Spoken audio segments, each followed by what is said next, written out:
Ya, saya menggabungkan yang masih ada hubungannya. Jangan khawatir. So far bisa ngikutin kan? Apa ada yang nggak paham?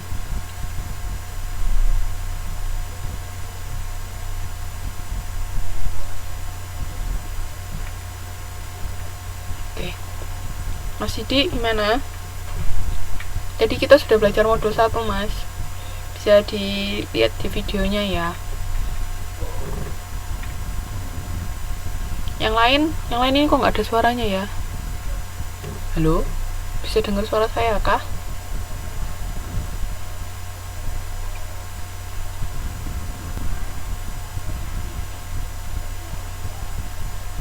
Kok jadi tinggal 9 orang? Mbak Salma dari tadi keluar masuk. Iya Mas, tidak apa-apa. Gabung ya, langsung lanjut ya. Ada yang mau ditanyakan nggak sampai sini?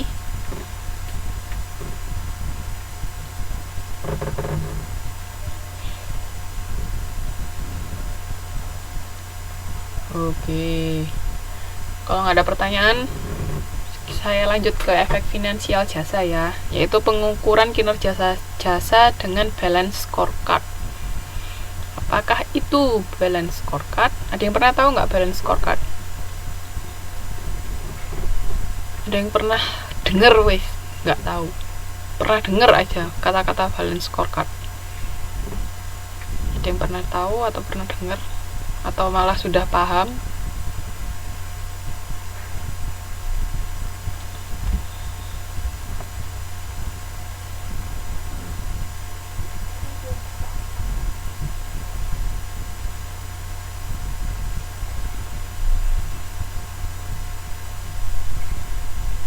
Iya, nggak apa-apa Mbak. Belum?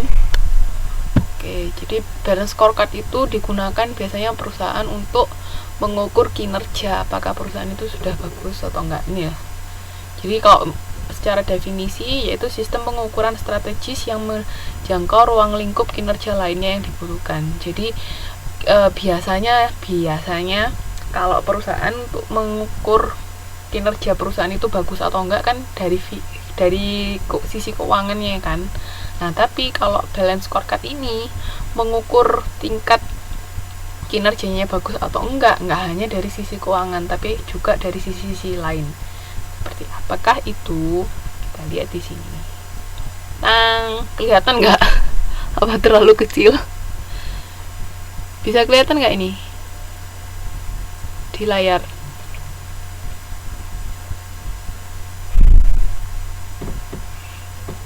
Bisa kelihatan kah? Kecil ya. Nanti kalau bisa dilihat di modul online ya. Kalau udah modulnya datang juga lebih enak, bisa dilihat di buku. Jadi kalau berdasarkan balance scorecard itu kita mengukur kinerja perusahaan nggak hanya dari sisi finansial, yaitu nggak hanya dari sisi keuangan, tapi dari sisi operation, dari sisi operasi, maksudnya kegiatan sehari-hari perusahaan, dari sisi konsumen juga, customer perspektif, sama dari sisi innovation and learning perspektif. Jadi ada dari 4 sisi kalau balance scorecard. Halo, hilangkah suaranya? Masih bisa dengar suara saya? Halo? Masih bisa dengar suara saya?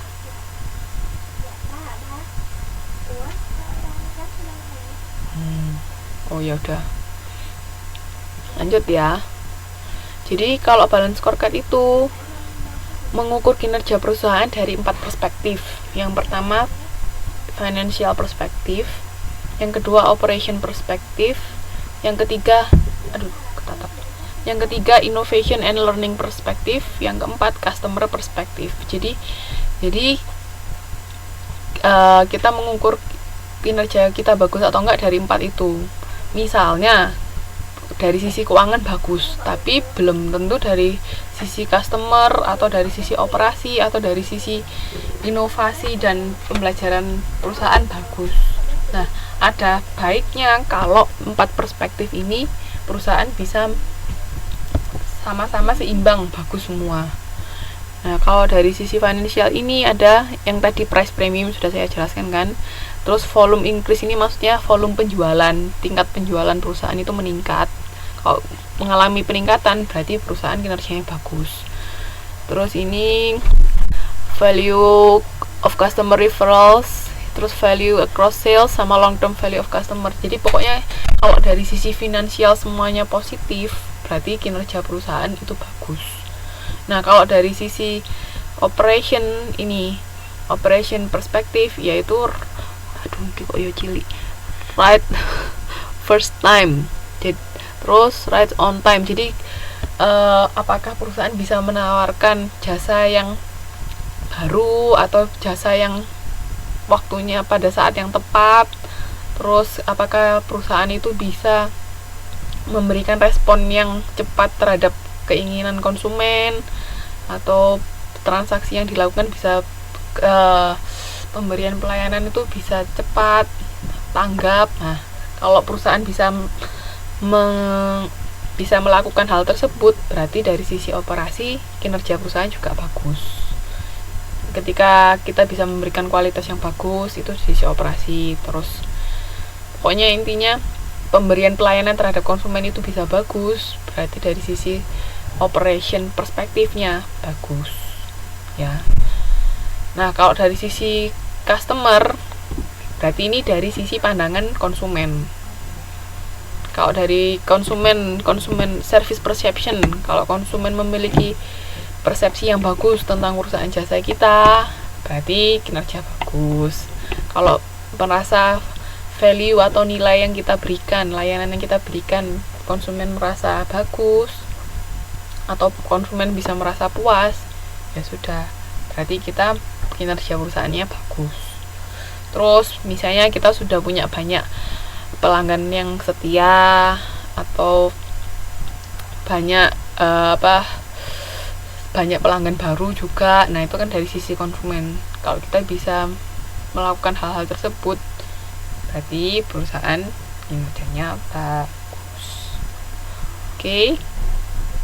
Terus yang terakhir, kalau dari sisi inovasi sama learning perspektif, ketika perusahaan bisa memberikan jasa yang baru, misalnya melakukan inovasi yang sebelumnya belum pernah ada, yang pesaing pun nggak pernah kepikiran itu, nah itu berarti kinerja perusahaan juga bagus. Jadi itu number of new products. Jadi semakin sering kita bisa memberikan produk baru. Di sini produk kalau di perusahaan jasa ya berarti pelayanan baru yang sebelumnya belum pernah ada. Misalnya dulu bank kan nggak ada yang namanya ATM kan. Nah, ketika bank itu bisa berinovasi mempercepat pemberian pelayanan dengan adanya ATM, nah itu kan bank memberikan produk baru, memberikan pelayanan baru, seperti itu contohnya ya. Jadi ketika pokoknya semakin sering perusahaan bisa berinovasi, memberikan produk pelayanan yang baru, berarti kinerja perusahaan itu bagus. Terus kalau skill dari karyawannya tinggi, itu juga dari innovation and learning perspective. Sama time spend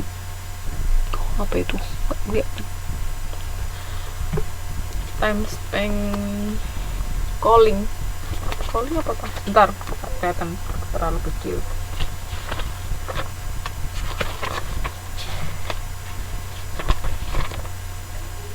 Time spent talking to customer. Jadi semakin sering perusahaan berbicara dari hati ke hati, semakin sering mendengarkan pendapat dari konsumen, itu kan kita belajar, kan learning, pembelajaran. Jadi mempelajari keinginan konsumen itu seperti apa. Nah, itu berarti dari sisi innovation and learning perspektif perusahaan bagus. Jadi ceritanya seperti itu. Pahamkah sampai sini? Ada yang mau ditanyakan? Jadi kalau ingat ya, jadi kita mengukur